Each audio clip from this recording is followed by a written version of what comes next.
Very good evening बच्चों, कैसे हैं आप सभी लोग। आप सभी का बहुत बहुत स्वागत है मेरे चैनल वन टॉपिक पढ़े पर।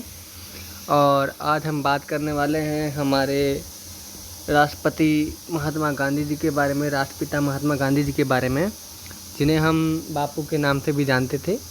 तो चलिए अपनी बात को शुरू करते हुए मैं आज की वीडियो को शुरू करता हूँ। जैसा कि आप इस पिक्चर में देख पा रहे हो, तो हम यहाँ पर पढ़ेंगे कि भारत माता के महान सपूतों में महात्मा गांधी का नाम सबसे ऊपर आता है।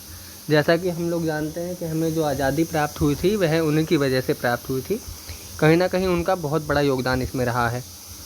भारत में प्यार से इन्हें बापू कहते हैं। बापू का पूरा नाम मोहनदास करमचंद गांधी था। इनका जन्म 2 अक्टूबर 1869 ईस्वी में गुजरात राज्य के पोरबंदर नामक स्थान पर हुआ। इनके पिता करमचंद जी राजकोट रियासत के दीवान थे। इनकी माता श्रीमती पुतलीबाई बड़ी ही धार्मिक विचारों वाली पारिवारिक महिला थीं। गांधी जी बचपन से ही बहुत सत्यप्रिय थे, यानी वे हमेशा क्या करते थे, सच ही बोला करते थे, चाहे कुछ भी हो जाए। गांधी जी जब विद्यालय में पढ़ते थे तो एक बार विद्यालय का निरीक्षण करने के लिए निरीक्षक आ गए, यानी कि जो चेकिंग करने के लिए आते हैं कि विद्यालय में पढ़ाई कैसी हो रही है, क्या पढ़ाया जा रहा है, इन सब के लिए चेकिंग करने के लिए आए। उन्होंने लड़कों को अंग्रेजी में कैटल शब्द लिखने को कहा। गांधी जी ने यह शब्द गलत लिखा तो उनके कक्षा अध्यापक ने उन्हें इशारे से दूसरे लड़के से नकल करने के लिए लिखने को कहा, परंतु गांधी जी ने ऐसा नहीं किया।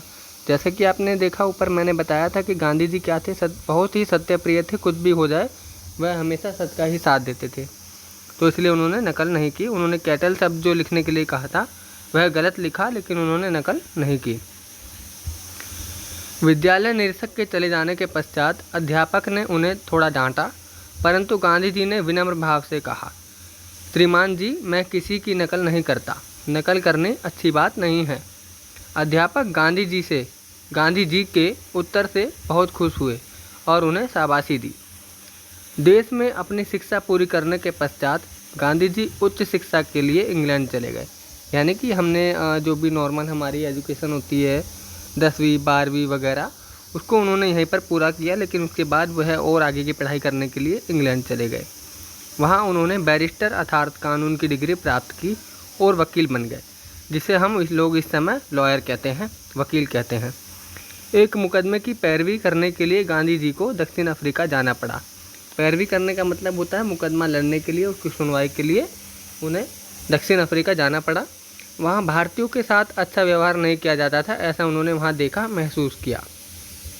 गांधी जी वहाँ भारतीयों को बराबरी का हक दिलवाने के लिए संघर्ष करने लगे और उन्हें पूरी सफलता भी मिली, क्योंकि वह यह मानते थे कि हम भारतीय हैं, हम बहुत कुछ कर सकते हैं, हम पढ़े लिखे हैं, समझदार हैं, हमें अपने कानूनों के अधिकारों का पता होना चाहिए और हमें उससे वंचित क्यों रखा जा रहा है।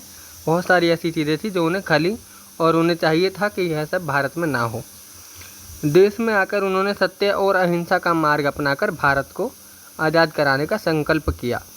30 वर्षों तक अंग्रेजी सरकार के विरुद्ध संघर्ष करके उन्होंने भारत माता को 15 अगस्त 1947 ईस्वी को आज़ाद कराया। जैसे कि आप जानते हैं, हमारा भारतवर्ष जो है वो 15 अगस्त 1947 को आज़ाद हुआ था। तो इसमें जो सबसे बड़ी महत्वपूर्ण भूमिका रही थी वह हमारे प्यारे बापू महात्मा गांधी जी की रही थी। तो आप सभी से रिक्वेस्ट है कि इस वीडियो को पूरा देखें और एंड तक ज़रूर देखें, और इससे आपको क्या सीखने को मिला।